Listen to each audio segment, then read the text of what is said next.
নদী বেষ্টিত বরিশাল বিভাগের ঝালকাঠি জেলার লাল সবুজ গ্রামীণ রূপের মধ্যে পেয়ারা বাগান এক অনন্য আকর্ষণ। বিশেষ করে ভীমরুল আটঘর গড়িয়ানা অঞ্চলের পেয়ারা বাগানগুলো শুধু ফল উৎপাদনের জন্য বিখ্যাত নয়, স্থানীয় সংস্কৃতি ও পর্যটনেরও কেন্দ্রবিন্দু।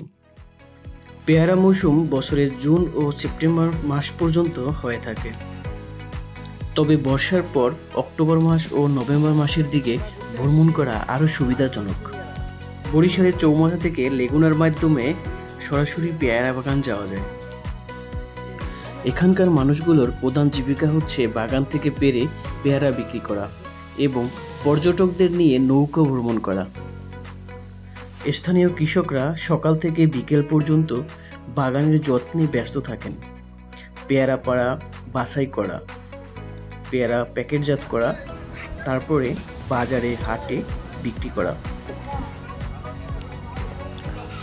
ঝালকাঠি ভীমরুলের পেয়ারা দেশের বিভিন্ন স্থানে পাঠানো হয়, এমনকি বিদেশেও রপ্তানি করা হয়। এখানকার অর্থনীতির চালিকা শক্তি পেয়ারা বাগান। সেই অর্থনীতির সাথে পুরুষের পাশাপাশি নারীরাও সমানভাবে যুক্ত। একটি কৃষক পরিবার এক মৌসুমে গড়ে 70 থেকে 80 হাজার টাকা ইনকাম করে, যা দিয়ে তাদের পরিবার, সংসার সবকিছু চালান।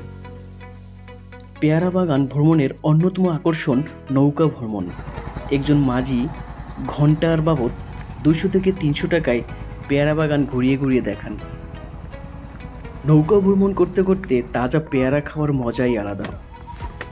এখনও যাদের যাওয়া হয়নি, অবশ্যই আগামী মৌসুমে ঘুরে আসতে পারেন ঐতিহ্যবাহী পেয়ারা বাগান।